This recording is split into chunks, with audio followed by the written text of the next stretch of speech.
말씀, 지난주 하나님과 동행하며 믿음의 집을 세우기 위해 기도하면서 받은 은혜는 무엇입니까? 지난주 여러분 주님과 동행하셨습니까? 아멘. 여러분의 또 인생을, 또 여러분의 가정을 믿음의 하나님의 집으로 세우시기 위해서 기도하셨습니까? 아멘. 네. 그런 기도를 하면서 하나님께 받은 은혜가 무엇인지 한번 생각해 보시기 바랍니다. 지난주에 제가 어떤 분과 대화를 하면서 그분이 이런 고백을 했습니다. 심천에 와서 그분은 큐티가 습관화됐다 이런 말씀을 하셨는데 그전에는 큐티를 잘 하지 못했다가 큐티가 습관화됐다고 하는 것이죠. 여러분, 좋은 습관을 갖는 것은 참 중요합니다. 그렇죠? 근데 이 습관으로 형성되기까지 그 과정에 무엇이 필요합니까? 반복, 그렇죠? 반복하는 것이 필요하죠. 반복을 통해서 좋은 습관을 가질 수 있습니다. 그렇다면 그런 좋은 습관이 형성되기 전까지 장애물은 무엇일까요? 습관이 형성되지 못하도록 하는 장애물이 무엇일까요? 그 장애물은 중간에 포기하는 것이죠. 중간에 포기하는 것. 그리고 또 매일 또 반복하는 그런 내용에 대해서 지루하게 느끼는 것. 그것도 역시 장애물이 된다고 생각합니다. 이러한 지루함과 포기를 이겨낼 때에 좋은 습관으로 자리 잡을 수가 있습니다. 지난주 새벽기도 우리 느헤미야의 말씀 중에서 느헤미야가 적들의 공격에 대해서 그 적들의 공격이 무엇이었냐면 낙심하게 하고 포기하게 하는 거였습니다. 대부분의 이 적들의 공격은 공통점이 있는데 낙심하게 하는 것이죠. 그리고 포기하게 하는 것입니다. 하나님이 내게 주신 선한 뜻, 그리고 내가 품은 어떤 우리 가정을 향해서 내 인생을 향해서 선한 그런 결심을 낙심하게 하고 할 수 없겠다 그런 마음을 갖게 하고 결국 포기하게 하는 것이 사탄의 공격이라고 하는 것이죠. 저에게도 이러한 공격이 찾아오는데요. 이 낙심하게 하고 포기하게 하는 것, 이 사탄의 공격에 대해서 에베소서 6장의 말씀처럼 믿음의 방패, 그렇죠? 믿음의 방패로 그러한 공격을 우리가 불화살을 막아낼 수 있는 것이죠. 느헤미야는 이 적들의 낙심하고 포기하게 만드는 공격에 대해서 이런 기도를 하나님께 올려드렸습니다. 어떤 기도했냐면요. 주님, 지금 내게 힘을 주세요. 주님, 지금 내게 힘을 주세요. 지금 적들이 나를 낙심하게 만들고 나를 포기하게 만듭니다. 그러나 저는 주님만 바라보면서 주님, 지금 내게 힘을 주시라는 기도를 하면서 하나님께 나가겠습니다. 이런 고백을 했다고 하는 것이죠. 한번 따라하겠습니다. 주님, 지금 내게 힘을 주세요. 시작. 주님, 지금 내게 힘을 주세요. 아멘이십니까?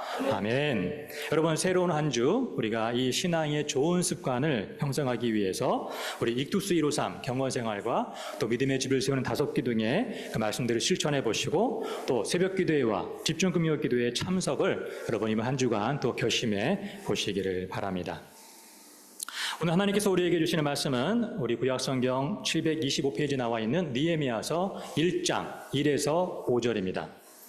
오늘부터 우리 느헤미야서의 말씀을 나가는데요. 구약성경 725쪽에 느헤미야 1장 1에서 5절 말씀을 함께 우리 읽도록 하겠습니다.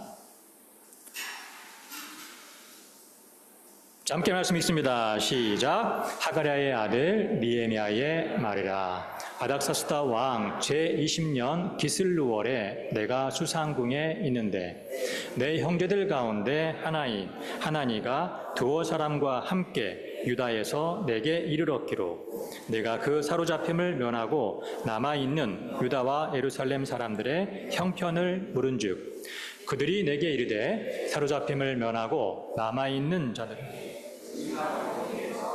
큰 환난을 당하고 능력을 받으며 예루살렘 성은 허물어지고 성문들은 불탔다 하는지라. 4절 5절 시작. 내가 이 말을 듣고 앉아서 울고 수일 동안 슬퍼하며 하늘의 하나님 앞에 금식하며 기도하여 이르되 하늘의 하나님 여호와 크고 두려우신 하나님이여 주를 사랑하고 주의 계명을 지키는 자에게 언약을 지키시며 긍휼을 베푸시는 주여 간구하나이다. 아멘. 오늘부터 느헤미야서의 말씀을 함께 나누는데요. 그럼 이 느헤미야서의 주제가 무엇이냐면 재건, 회복입니다. 재건, 회복인데 올해 우리 교회의 표어가 무엇입니까? 주님의 회복을 경험하는 교회죠. 이 주제와 연결되기 때문에 느헤미야서 말씀을 나누는 것이고요. 또 지금 새벽 기도의 본문도 느헤미야서입니다. 우리 읽었는데 우리 1절과 11절 말씀 한번 같이 다시 한번 읽어보겠습니다. 자, 화면 보시고 성경책 보시거나 1절 11절 시작. 하가랴의 아들 느헤미야의 말이라. 아닥사스다 왕 제20년 기슬루월에 내가 술상궁에 있는데 그때에 내가 왕의 술관원이 되었느니라. 아멘. 여러분 이 말씀 보시면 느헤미야는 유다지파 하가랴의 아들이라고 자신을 소개하고 있고 또 페르시아 아닥사스다 왕의 술관원이었다고 자기를 소개합니다. 여러분 이 술관원은 이 고대 왕실에서 왕과 직접 접촉할 수 있는 그런 막강한 영향력을 가진 사람이었습니다. 또한 역사의 기록을 보게 되면 이 술관원들은 왕의 옥새를 보관하기도 하고 고위 재정 관리 역할을 하기도 했습니다. 여러분 이 느헤미야의 이름이 무엇일까요? 느헤미야의 이름. 네. 여호와의 위로. 여호와의 위로란 뜻이 있습니다. 여호와의 위로. 여러분 지금 이스라엘이 어떤 상황입니까? 큰 환난을 당하고 능욕을 받으며 성은 허물어지고 성문들은 불탄 그 예루살렘 백성들에게 여호와의 위로가 필요한 때라고 하는 것이죠. 여호와의 위로가 필요한 그 상황 가운데 느헤미야를 하나님께서 그 땅에 보내시는 것입니다. 여러분 이 느헤미야의 이름의 의미 속에서 그 시대 공동체를 향한 하나님의 사명이 있음을 보게 됩니다. 여러분 내 자신에게도 한번 질문해 보시기 바랍니다. 나는 하나님께서 보내시는 사명지 어디입니까? 가정, 또 직장, 교회에 어떤 사명을 수행해야 될지 알고 있으십니까? 느헤미야가 그 이름처럼 하나님의 위로의 사명을 공동체 속에서 수행했듯이 나는 나의 가정에 대해서, 일터에 대해서, 또 교회에 대해서 어떤 사명을 수행해야 될지 그것을 알아야 한다는 것이죠. 그리고 그 사명에 순종하고 있는지도 한번 생각을 해보시기 바랍니다. 자, 여러분 이 느헤미야가 1절을 어떻게 시작합니까? 하가랴의 아들 느헤미야의 말이라. 느헤미야의 고백이다. 즉 느헤미야가 자신의 인생을 돌아보면서 쓴 회고록 자서전인 것을 알 수가 있습니다. 이 쭉 내용을 보게 되면 느헤미야는 이 회고록 자서전에서 철저하게 삶의 현장에서 살아계신 하나님을 경험한 그 내용을 중심으로 쓰고 있습니다. 왕의 술관원이라고 높은 그 직위가 있었으면 엄청난 권세가 있었으면 얼마나 자기가 경험한 게 많고 또 할 말도 많겠습니까? 그러나 그런 것들은 기록하지 않고 오직 자신의 삶 가운데 살아계신 하나님을 경험한 그 내용을 자신의 회고록과 자서전에 기록하고 있다고 하는 것이죠. 이것을 볼 때 느헤미야는 그 시대에 하나님께서 쓰시는 사람인 것을 알 수가 있습니다. 여러분, 느헤미야뿐만 아니라 우리 모든 크리스천은 다 청지기죠, 청지기. 그렇죠? 청지기이기 때문에 우리는 하나님 앞에서 나의 모든 인생에 대해서 결산을 준비해야 합니다. 마치 회고록을 쓰는 것처럼 결산을 준비하는 인생이 바로 청지기인 우리의 삶이라고 하는 것이죠.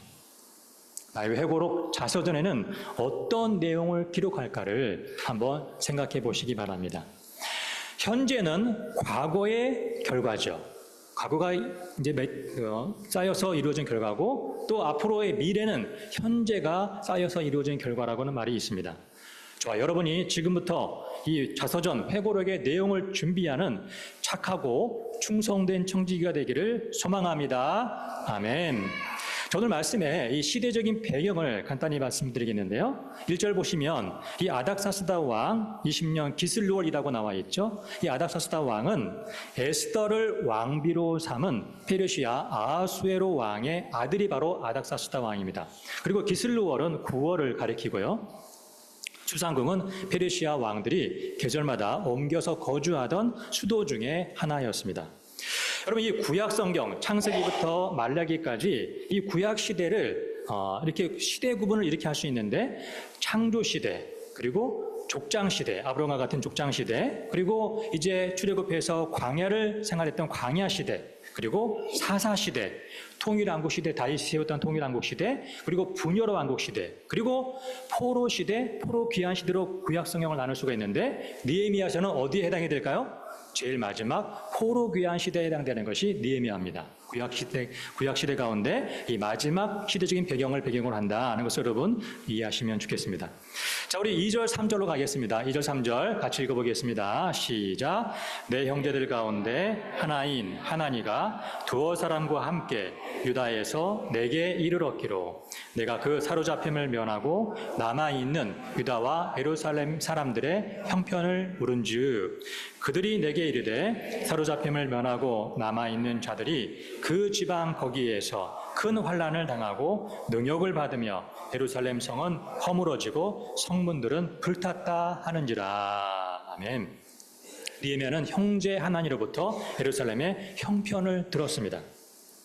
이 예루살렘 성은 140년 전 바벨론 왕 느부갓네살 2세에 의해서 철저히 파괴된 후에 여전히 폐허 상태로 남아 있습니다. 그 후에 지도자 스룹바벨의 인도하에서 1차 포로 귀환이 있었습니다. 스룹바벨과 1차 포로 귀환한 사람들은 가장 우선 무너진 성전을 재건하였습니다. 이게 1차 포로 귀환이고요. 그리고 여러분 앞에 그림을 보시면 이 예루살렘 상태를 이렇게 좀 그림으로 재미있게 표현했는데요. 여러분 2차 귀환의 지도자는 에스라입니다. 에스라는 2차 귀환자들과 함께 포로 귀환을 해서 이제 성전은 재건했으니까 그 다음에 무너진 성벽을 재건하려고 했는데 적들의 방해 때문에 그 성벽 재건이 중단된 그런 상황입니다. 이 성벽과 성문이 무너진 도시는 외부의 적에게 공격받기 쉬운 무방비 상태인 그런 상황인 것이죠. 여러분, 이 상황을 보면서 그저 성경 이야기가 아니라 오늘날 나의 이 삶 가운데, 신앙생활 가운데 나의 소중한 그 사명지인 가정과 직장과 교회 속에서 이 성벽처럼 무너져서 사탄에게 공격받고 있는 그런 부분이 있는지도 한번 여러분 생각해 보시면 좋겠습니다. 그런 무너진 곳이 있다면 우리가 어떻게 바라봐야 되겠습니까? 하나님께서 나에게 그 무너진 곳을 재건하라고, 그곳을 다시 세우라는 그런 사명을 주셨구나. 그런 마음을 갖는 것이 오늘 느헤미야서 보면서 우리가 가져야 될 마음이라고 하는 것이죠. 이제 지도자 느헤미야의 인도로 3차 포로 귀환이 이제 귀환을 하게 되고 중단되었던 예루살렘 성벽 재건을 하게 되는 것이 느헤미야서의 내용입니다.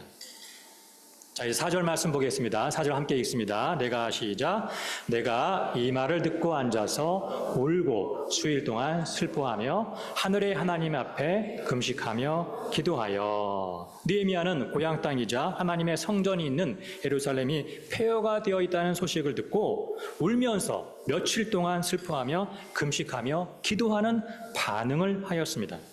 지금 느헤미야는 술관원장으로서 높은 위치에서 안정된 삶을 살고 있었죠. 그러므로 저기는 나와 상관없다라고 할 수도 있었을 것입니다.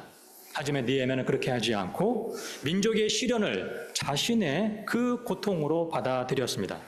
우리도 이 먼 중국 땅에서 살아가면서 우리 조국 대한민국을 바라보면서 어떤 안타까운 소식이 들릴 때마다 느헤미야와 같은 그런 마음을 가지면 좋겠습니다. 둘째로 여러분 성경 보니까 느헤미야는 기도의 사람이었습니다. 기도의 사람. 여러분 유명한 말이 있는데요. 평상시에 기도하는 사람이 위기에도 기도한다는 말이 있습니다. 평상시에도 기도하는 사람이 위기 때도 기도한다. 물론 위기 때에 기도하는 사람이 다 많죠. 그러나 중요한 것은 바른 기도, 깊은 기도는 평상시에 기도의 사람만 할 수 있다고 하는 것입니다. 여러분 평상시에 기도하지 않는 사람은 위기 시에 바른 기도와 그리고 깊은 기도를 할 수가 없습니다. 그리고 평상시뿐만 아니라 위기에도 기도하는 사람은 그 공동체를 위해서 기도하는 사람입니다. 느헤미야는 어려운 형편에 있는 나라와 민족을 위해서 기도하는 사람이었습니다. 이제 5절 가겠습니다. 5절 함께 읽습니다. 이르되 시작. 이들의 하나님 여호와 크고 두려우신 하나님이여 주를 사랑하고 주의 계명을 지키는 자에게 언약을 지키시며 긍휼을 베푸시는 주여 간구하나이다. 아멘. 여러분 느헤미야의 기도의 시작이죠. 느헤미야는 기도의 시작을 어떻게 하고 있습니까? 하나님께 대한 고백으로 기도를 시작하고 있습니다. 느헤미야가 고백하는 하나님은 어떤 분이십니까? 하늘의 하나님이시죠. 하늘의 하나님. 이것은 모든 것을 다 주관하시는 그 하나님임을 의미합니다. 그리고 언약을 지키시는 하나님이시고 긍휼을 베푸시는 하나님이라고 고백을 합니다. 여기서 우리는 느헤미야의 기도의 첫 번째 특징을 정리할 수 있는데 그것은 무엇입니까? 기도는 하나님의 성품, 하나님의 성품에 근거해서 기도해야 한다는 것이죠. 하나님의 성품을 기억하고 그 성품을 우리가 바라보면서 기도하는 것이 진정한 성경적인 기도 생활이다. 자, 이제 6절 가보겠습니다. 6절 함께 읽습니다. 시작.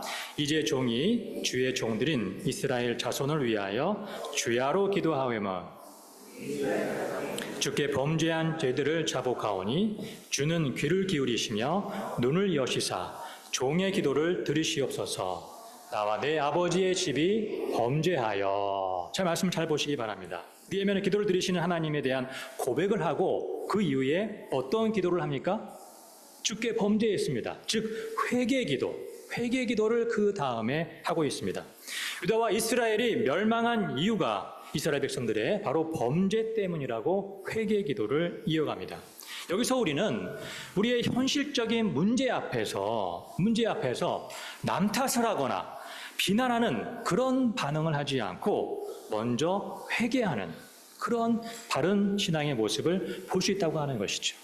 우리가 수시로 닥치는 문제에 대해서 그에 대한 반응이 남 탓이나 비난이 아니라 내 잘못을 먼저 돌아보는 그것이 진정한 하나님 앞에 신앙이라고 하는 것입니다. 그리고 느헤미야는 이스라엘 백성들의 범죄만을 회개한 것이 아니라 나와 내 아버지 집이 범죄하여라고 고백하는 것처럼 자신의 또한 집안의 자신의 죄에 대해서 회개를 합니다. 사실 느헤미야는 범죄한 이스라엘 백성들처럼 우상 숭배를 하거나 악행을 저지르지는 않았습니다. 하지만 신앙의 지도자 느헤미야는 이스라엘 공동체의 잘못을 마치 자신의 잘못처럼 회개하고 있다고 하는 것입니다. 여기서 느헤미야의 기도의 두 번째 특징을 볼 수가 있죠. 진정한 회개 기도는 바로 나로부터 시작한다는 것입니다. 진정한 회개 기도는 나로부터 시작한다는 것이죠. 여러분 복음서에 보니까 남의 눈에 있는 큰 그 들보는 보면서 작은 그 티끌을 보면서 내 눈에 있는 큰 들보는 보지 못한다는 그런 말씀이 있습니다. 먼저 남의 눈에 있는 그 작은 그 티를 크게 보는 것이 아니라 내게 있는 잘못과 죄에 대해서 크게 보는 그것이 바로 진정한 회개의 신앙이라고 하는 것이죠. 자, 8절 보겠습니다. 8절 함께 읽습니다. 시작. 옛적에 주께서 주의 종 모세에게 명령하여 이르시되 만일 너희가 범죄하면 내가 너희를 여러 나라 가운데 흩을 것이요. 여러분 이 말씀에서 하나님은 어떤 분이십니까? 당신의 백성들이 범죄하면 징계하시는 분이십니다. 그런데 분노보다 징계보다 더 무서운 게 뭔지 아십니까? 무관심이에요. 무관심. 내 백성이 아니다라고 하면서 아예 무관심 버리는 게 더 무서운 것이죠. 그 말씀이 우리 신약성경 히브리서 12장 7절 8절 말씀입니다. 함께 읽겠습니다. 하나님이 시작. 하나님이 아들과 같이 너희를 대우하시나니 어찌 아버지가 징계하지 않는 아들이 있으리요. 사생자여 친아들이 아니니라. 아멘. 우리의 징계에 대해서 우리는 두려움이 있는데 오히려 내가 잘못했는데 징계가 없으면 더 두려움이 느껴집니다. 우리가 잘못했으면 빨리 벌을 받고 해결돼야지 마음에 평안이 찾아오지 않습니까? 하나님께서 왜 징계하십니까? 사랑의 관계, 그 관계를 회복시키기 위해서 우리를 징계하시는 것이죠. 바로 그것이 하나님의 사랑의 표현인 것입니다. 9절 말씀 보겠습니다. 9절 말씀. 자, 함께 읽습니다. 만일 시작. 만일 내게로 돌아와 내 계명을 지켜 행하면 너희 쫓긴 자가 하늘 끝에 있을지라도 내가 거기로부터 내 이름을 두려고 택한 곳에 돌아오게 하리라. 하신 말씀을 이제 청하건대 기억하옵소서. 아멘. 이 9절에서 하나님은 어떤 분이십니까? 하나님께서는 당신의 백성들이 죄로부터 돌이키고 그리고 순종하면 긍휼을 베푸시는 분이 바로 우리 하나님이십니다. 여기서 이 하늘 끝에라고 하는 것은 인간적인 생각으로는 불가능해 보이는 그런 상황 가운데 처해 있을지라도 아무리 먼 곳으로 갔을지라도 아무리 저 깊은 곳에 갔을지라도 하나님께서는 하나님의 능력으로 회복시키시고 긍휼히 여기신다고 하나님의 능력을 말씀하시는 거죠. 여기서 느헤미야의 기도의 세 번째 특징을 볼 수 있는데 그것은 무엇입니까? 우리가 기도할 때 약속의 말씀을 의지해서 기도해야 한다는 것이죠. 약속의 말씀에 의지해서 기도해야 합니다. 그러므로 우리는 기도할 때에 문제를 가지고만 기도하는 것이 아니라 그 문제에 대해서 그냥 기도만 하는 것이 아니라 이 문제에 대한 하나님의 뜻이 무엇인지 말씀을 묵상하면서 하나님의 약속의 말씀을 묵상하면서 그리고 또한 신앙이 성숙한 사람들과의 대화를 통해서 하나님의 뜻을 찾아가는 것이 또 우리의 기도의 성숙한 모습이라고 하는 것이죠. 자, 우리 마지막 11절 말씀 보겠습니다. 11절 함께 있습니다. 시작. 주여 구하오니 귀를 기울이사 종의 기도와 주의 이름을 경외하기를 기뻐하는 종들의 기도를 들으시고 오늘 종이 형통하여 이 사람들 앞에서 은혜를 입게 하옵소서 하였나니 그때 내가 왕의 술 관원이 되었느니라. 아멘. 여러분, 이 11절 말씀에서 느헤미야의 이 삶의 신앙, 이 삶의 신앙에 대해서 살펴볼 수가 있습니다. 느헤미야는 왕의 술 관원이라고 하는 영향력이 있는 높은 위치에 있는 사람이었죠. 그 삶 가운데서도 느헤미야는 하나님과 동행하는 삶을 살았습니다.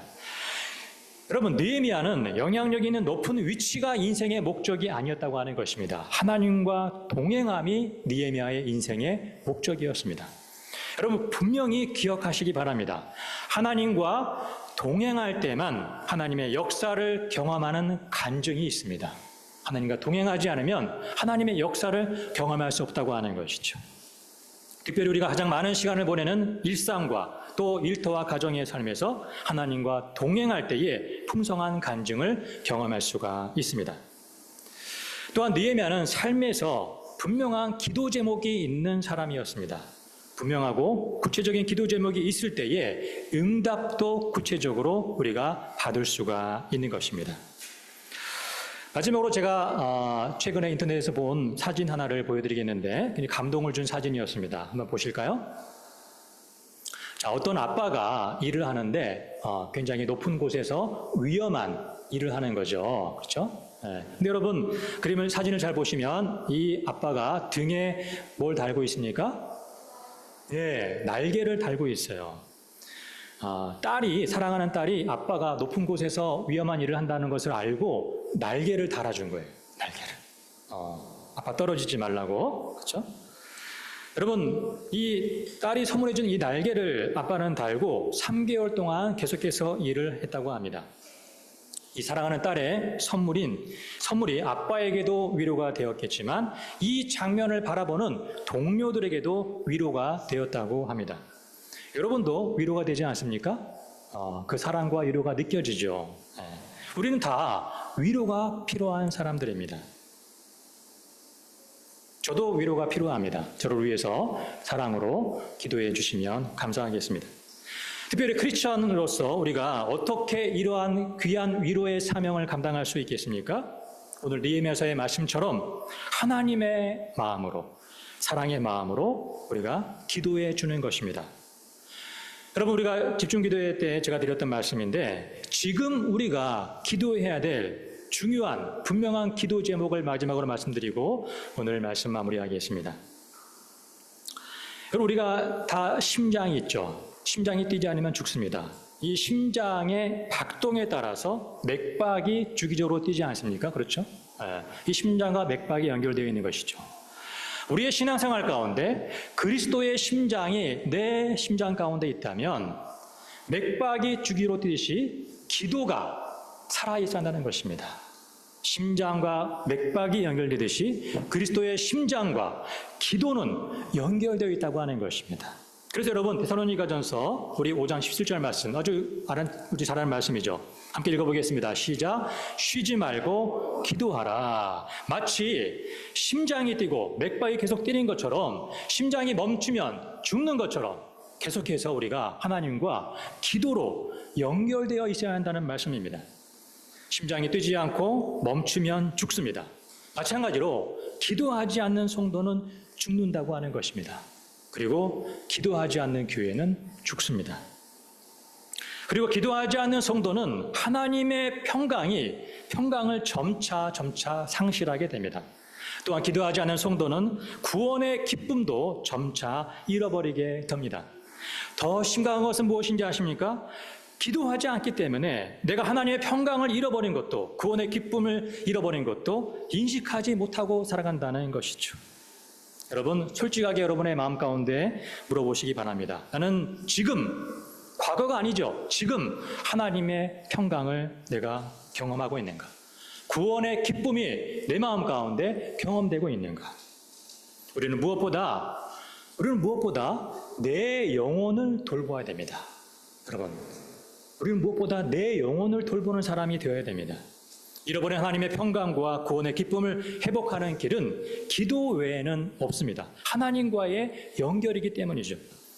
우리가 기도를 통해서 하나님의 위로를 경험하고, 그래서 나의 영혼을 돌보시기를 바랍니다. 또 기도를 통해서 하나님의 위로를 경험하여 나에게 보내주신 사명지인 소중한 가정과 또한 일터와 교회 속에 있는 영혼들을 또한 돌보는 사명을 잘 감당하시기를 주님의 이름으로 축원드립니다. 아멘. 말씀을 정리합니다. 느헤미야서 첫 번째 말씀, 하나님의 위로자입니다. 기도는 하나님의 성품에 근거해야 된다. 그리고 회개 기도는 나로부터 시작해야 된다. 약속의 말씀을 의지해서 우리가 기도해야 된다. 이번 한 주간 여러분 살아가시면서 하나님의 위로자로서 여러분, 내가 가정과 일터와 교회를 위한 하나님의 뜻대로 기도하기 위한 결심은 무엇인가? 내 뜻이 아니죠. 하나님의 뜻이 무엇인가를 우리가 묵상하면서 하나님의 그 뜻대로 가정을 위해서, 또 교회를 위해서, 또 우리 함께 섬기는 영혼들을 위해서, 지체들을 위해서 기도하는 이 한 주간 되기를 원합니다. 우리 합심기도 제목 읽고 우리 찬양하고 한번 기도하는 시간 갖도록 하겠습니다. 합심기도 제목 함께 읽습니다. 첫 번째 시작. 하나님의 성품을 묵상하며 기도하게 하시고 의지하여 기도하게 하소서. 아멘. 두 번째, 문제에 대해 남 탓이나 비난이 아니라 나로부터 회개 기도를 시작하게 하소서. 아멘. 세 번째, 기도를 통해 하나님의 위로를 경험하여 나의 영혼과 주위의 영혼들을 돌보게 하소서. 아멘. 우리 시간 말씀 기억하면서 찬양합니다. 나의 영혼이 잠잠히 하나님만 바라며 하나님의 위로를 통하여서 나의 영혼이 회복되기를 소망하는 마음으로 이 시간 찬양하도록 하겠습니다. 나의 영혼이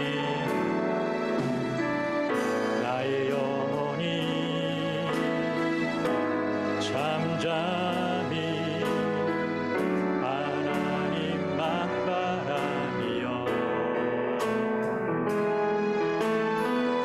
나의 구원이 그에게서 나아오다. 나의 영혼아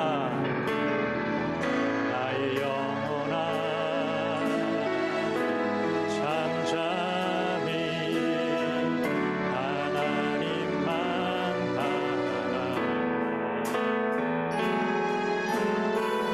나의 소망이 저에게서 나아는도다. 오직 주만이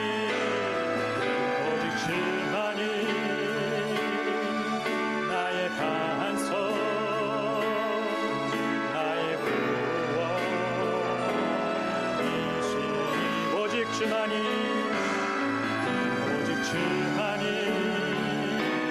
나의 산성, 내가 요동치 아니하리. 나의 영혼이 간절히 여호와를 갈망하며 나의 입술이 나의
나의 구원, 나의 반석, 오직 주만이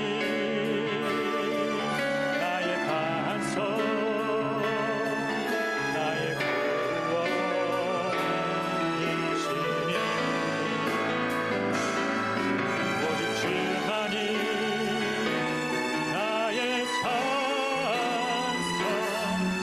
내가 요동치 아니하리, 내가 요동치 아니하리, 내가 요동치 아니하리.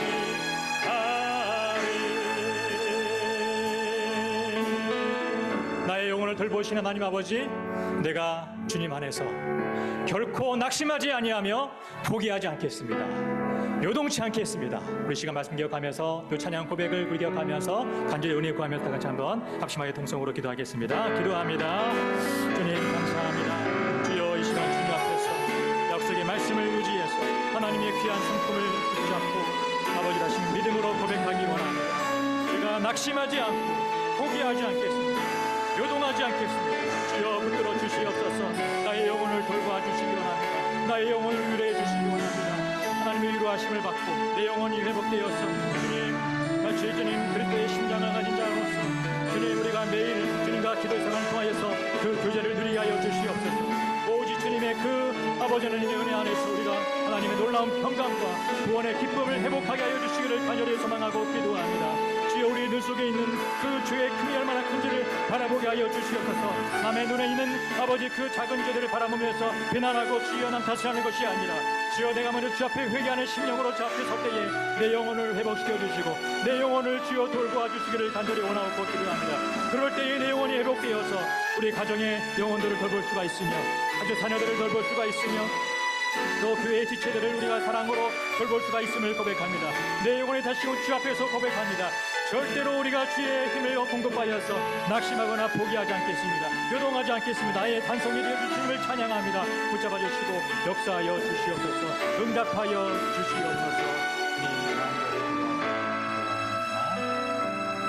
사랑의 하나님, 하나님의 위로자의 사명을 감당한 느헤미야의 말씀을 듣게 하시니 감사합니다. 어려움을 당할 때에 온 세상의 주관자이시며 내 인생의 주인이신 하나님을 묵상하며 담대히 기도로 나가게 하여 주시옵소서. 문제가 닥칠 때에 남 탓이나 비난을 하는 것이 아니라 나의 잘못부터 회개하는 기도로 시작하게 하옵소서. 불가능해 보이는 일도 가능케 하시는 하나님의 약속의 말씀에 의지해서 기도하게 하옵소서. 그리스도의 심장을 가진 성도로서 매일 맥박이 뛰듯이 매일 기도가 살아있게 하옵소서. 기도를 통해 하나님의 위로를 경험하여 나의 영혼과 주위의 영혼들을 돌보는 사명을 감당하게 하옵소서. 이제는 예수 그리스도의 은혜와 하나님 아버지의 사랑하심과 성령님의 위로교통 충만하심의 역사가 이번 한 주 매일 살아있는 기도를 드리며 하나님의 위로자로서 영혼을 돌보는 사명을 감당하기를 다짐하는 사랑하는 심천중앙교회 공동체 위에 영원토록 함께 있을지어다. 아멘.